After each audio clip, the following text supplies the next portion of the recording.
নমস্কাৰ বন্ধু বান্ধৱীসকল, সকলোৱে নিশ্চয় ভালে কুশলে আছে। আজি মই আপোনালোকৰ ওচৰত নীতি শতকমৰ এটা শ্লোক আলোচনা কৰিম বুলি আহিছোঁ। শ্লোকটো শেষলৈকে চাবচোন আৰু কমেণ্টো কৰিব কেনেকুৱা পালে। শ্লোকটোত বিদ্যাৰ মহত্বৰ কথা কোৱা হৈছে।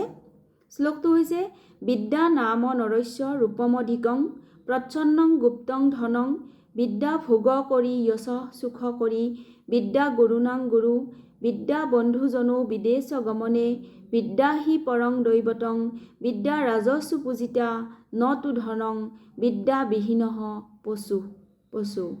যে ইয়াত বিদ্যা হৈছে মানুহৰ ৰূপতকৈও অধিক। বিদ্যা হৈছে লুকাই থকা ধন। বিদ্যাই ভোগ সুখ যশস্যা দিয়ে। বিদ্যা এজন বিদেশলৈ গ'লে বন্ধুৰ দৰে হৈ পৰে। বিদ্যাই হৈছে পৰম দেৱতা। বিদ্যাক ৰজাইও পূজা কৰে, ধনক নহয়।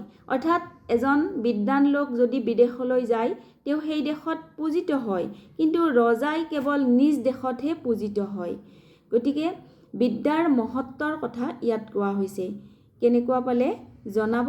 ধন্যবাদ।